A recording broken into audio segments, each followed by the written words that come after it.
Pragmatics. أهلا بكم في المحاضرة الرابعة من علم الدلالة والبراغماتيك. This is me, Dr. Fahad bin Duhaish. As you all know, in the previous lectures, we spoke about semantic relations and we covered topics like synonyms, antonyms, hyponyms, and these types. Also, in the previous lecture, we spoke about semantic features.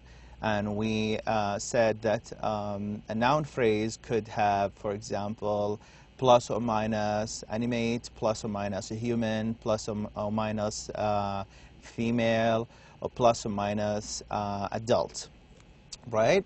So it's good to be on track and keep reviewing our lectures. Today, however, we're going to speak about a very interesting topic. This topic is about semantic roles, or as some people would like to call it, thematic roles. Okay, so a role is basically kind of a job that someone fulfill, okay? Let's see what we're talking about. Semantic or thematic roles.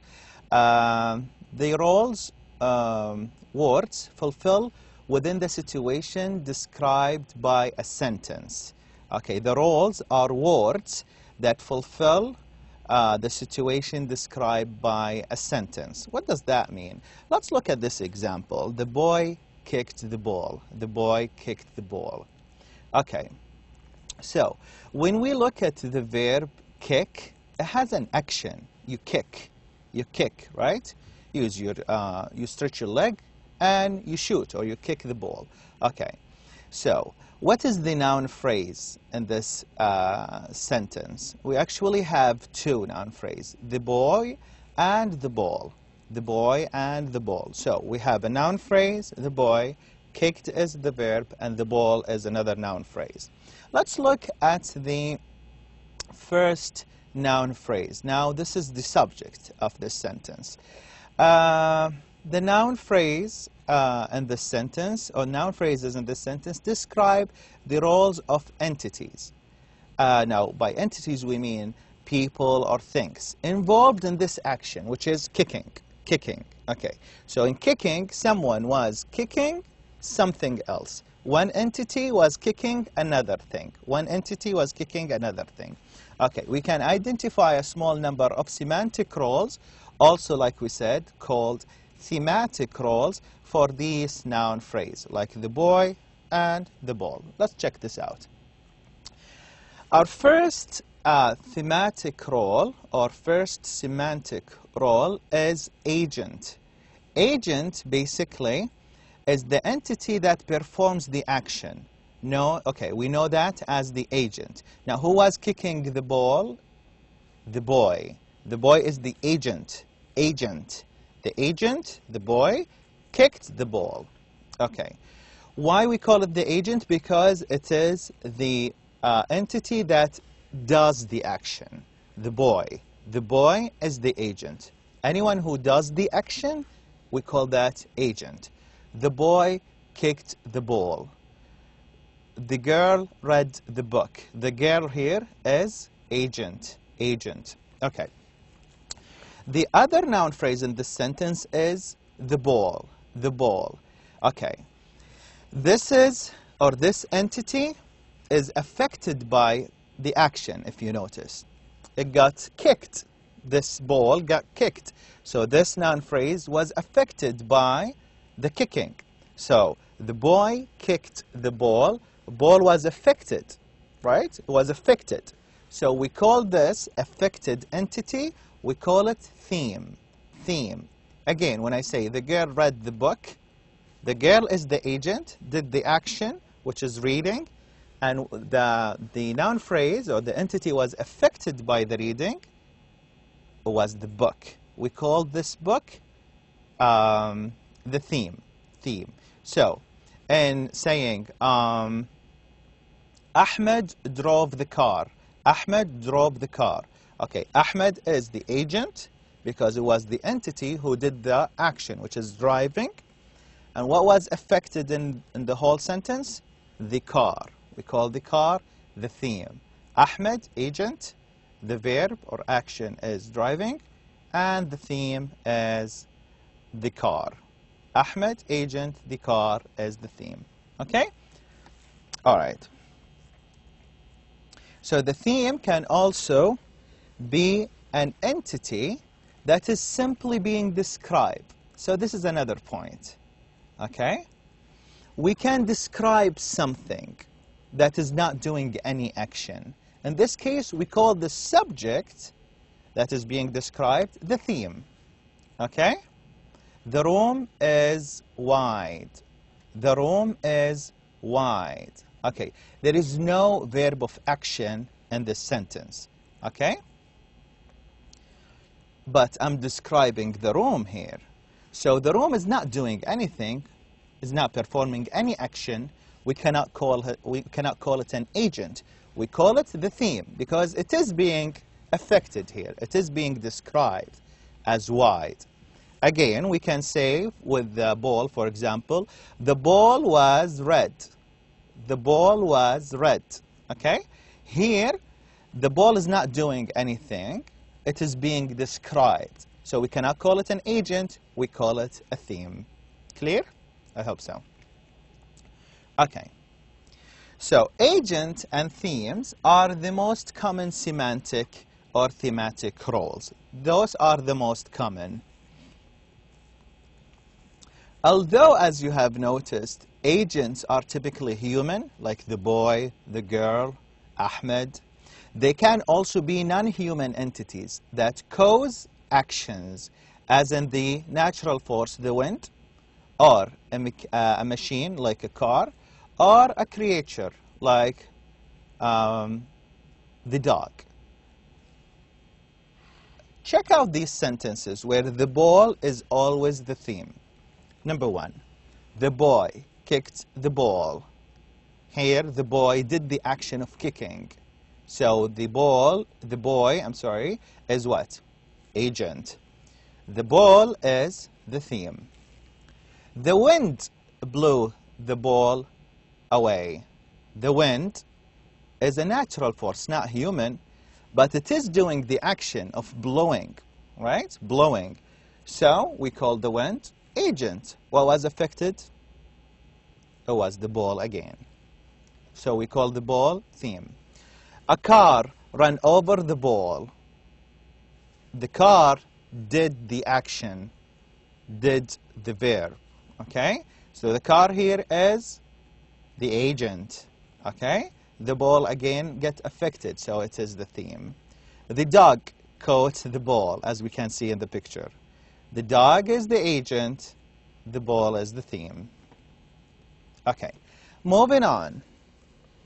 So, we have talked about agent, theme. Agent, theme are the two most common thematic roles or semantic roles. We still have more roles, okay? We still have more and different roles. One of them is instrument. Another one is experiencer. Okay, from the noun, from the name of these, we actually can understand what is the meaning. If an agent uses another entity in order to perform an action, the other entity fills the role of instrument. Okay. The boy cut the rope with a razor. Okay. So, let me read this sentence again. The boy cut the rope. That's very easy. The boy is agent. Verb is cut. That's the action. So, the agent performed the action. The thing that got affected, that got cut, was the rope. This is just a basic agent theme roles. But with what? With an instrument. That was a razor. Okay? So the razor here has the role of instrument. I can say the boy cut the rope with a knife, for example. Or the boy cut the rope with a pair of scissors. Right? So the instrument is the thing or the entity that the agent uses to perform the action. I hope that's clear. Another example just to double check. He drew the picture. Okay? He drew the picture with a piece of chalk. So this man, for example, in this picture, did the action of drawing the picture. He is the agent. The picture is the theme. With an instrument, right? He did not do it with paint.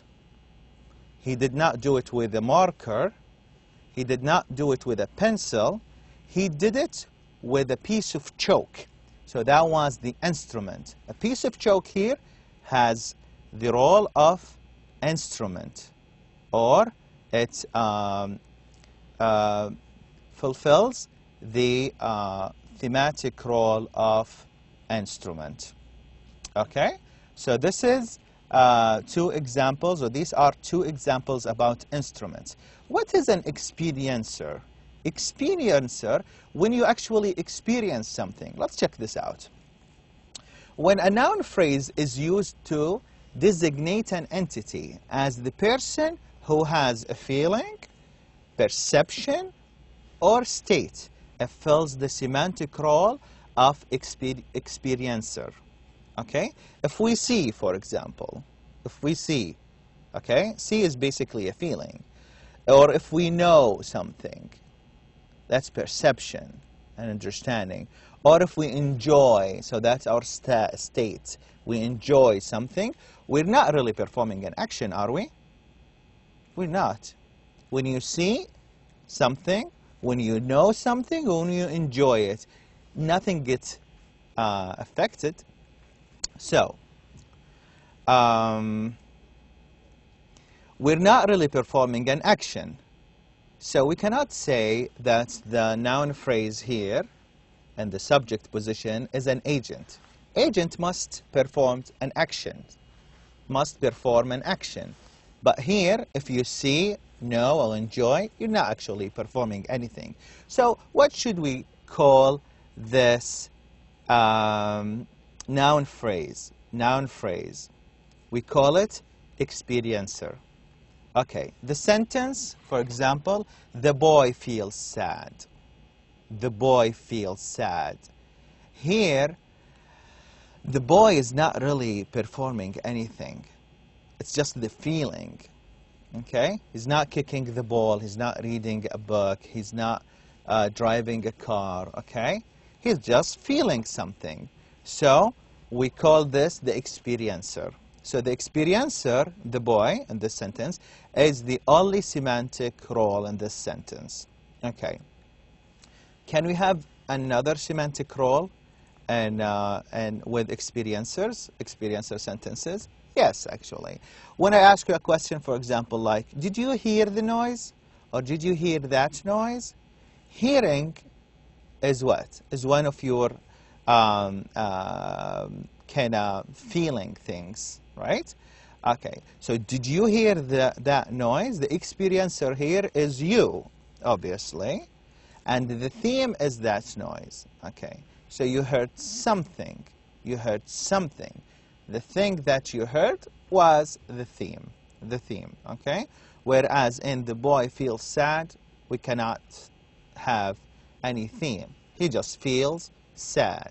Feels sad, okay? But did you hear that noise? Here, the verb is hearing, so it's not really performing any action. And you is the experiencer, and that noise is the theme, okay? Okay. Our other semantic roles are location, source, and goal. And these are very straightforward, very straightforward. Check out the first one, location. Okay? When I say this mouse is on this table, on the table. So on the table is basically a location, okay? Or I am sitting in this room. In this room is a location, okay? So a number of other semantic roles designate where an entity is, in the description of an event. Okay? So where is it? That's the location. That's the location. Okay? At home, for example. Someone might call me right now and say, where are you at? I might answer and say, I'm at home or I'm at work. So at home or at work is basically a location. Very straightforward. Where the entity or when the entity moves from one place to another, we call the first place the source. We call the second place that the entity is moving to, we call it the goal. The goal. If I say, we drove from Jeddah to Abha. So from Jeddah, okay, Jeddah here is the source. I know it because it was preceded by the preposition from Jeddah. So that's my source. To Abha, that's the goal. Okay? So we is the agent because did the driving. From Jeddah is the source and to Abha is the goal. So in addition to the other semantic roles or thematic roles, we have location, where the entity is. We have source, where the entity moves from. And we have the goal, where it moves to. Okay? All right. This is a great story or a great scenario that will explain all the semantic roles that we talked about. You ready? Let's check it out. Latifa and Ahmed, okay, are sitting in a restaurant. So this is what happened. Latifa saw a fly on the wall. Latifa saw a fly on the wall. Okay. So what did you what thematic or semantic roles would you assign to all the noun phrases here? Latifa saw. She saw. We said saw is basically a feeling. Okay? There is no action. There is no any action performing. So Latifa is not the agent, but you guessed right, it is the experiencer. Latifa saw. So what? So a fly. So a fly here is what? Is the theme. On the wall. That's the location.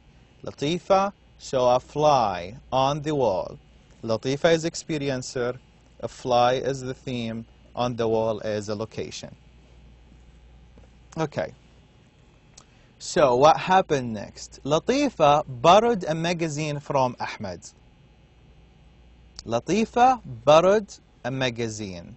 Borrowed is not a verb of feeling. It's actually a verb of action. When you borrow something, you actually take something from one person and you have it to yourself. So Latifa borrowed a magazine from Ahmed. That makes Latifa an agent because she performed the action of borrowing.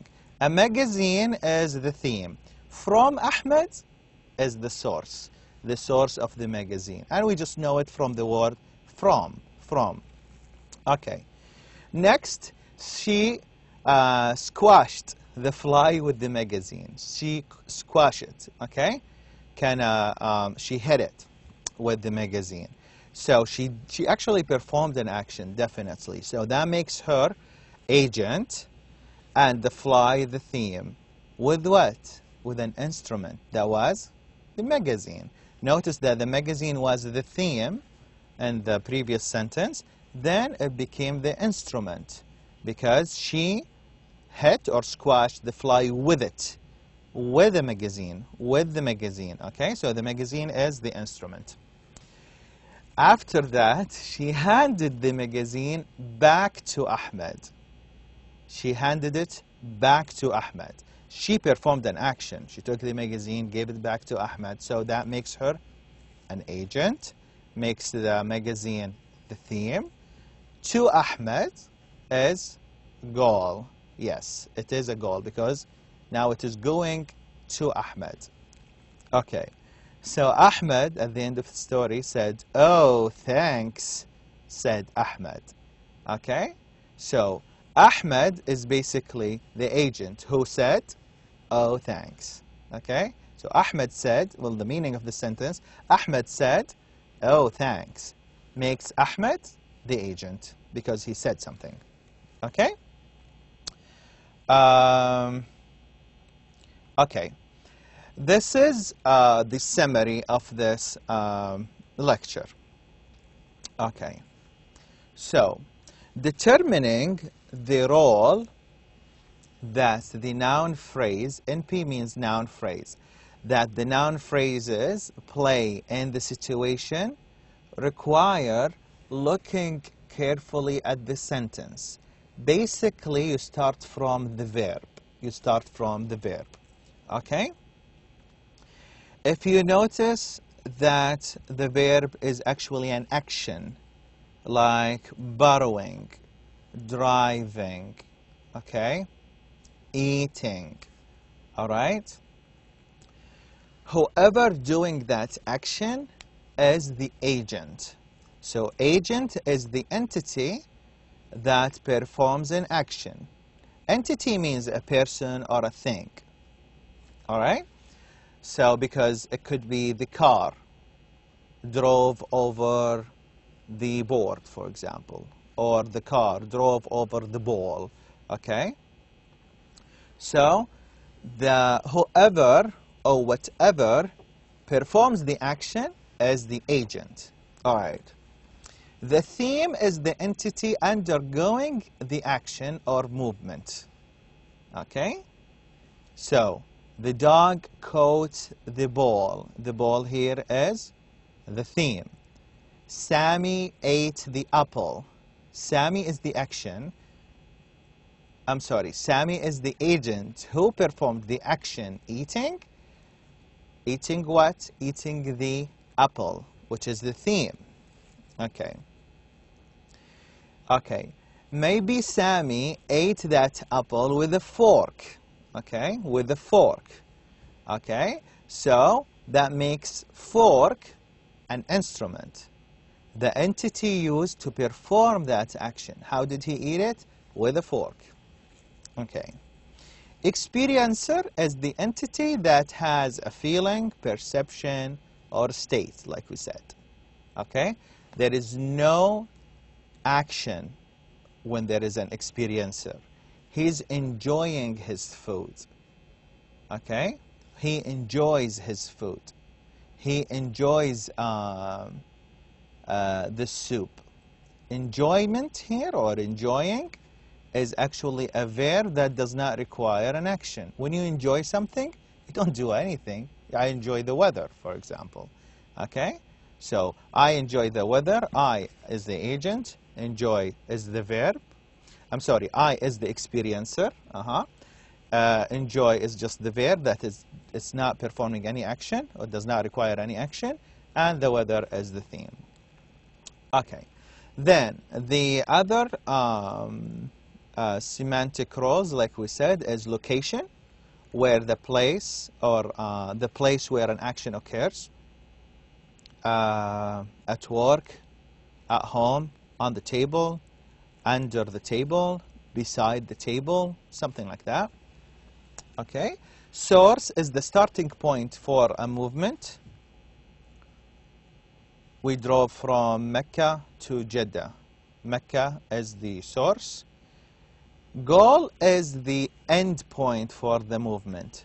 We drove from Mecca to Jeddah, so the end point is Jeddah here, which is the goal. Or, for example, when we said Latifa borrowed the magazine from Ahmed, from is the source, the starting point. Then she gave it back. She handed it back to Ahmed. To Ahmed was the goal again in this sentence. Okay, I hope that this lecture was interesting for you because with the semantic roles now, you actually can understand the sentence in a better way because you can assign meanings or assigns meanings to the noun phrases, whether it is an agent or a theme or an instrument or experiencer, whether it's a location, a source, or a goal. Hope it was clear, and I cannot wait to see you in my next lecture. Thank you so much. Assalamu alaikum wa rahmatullah.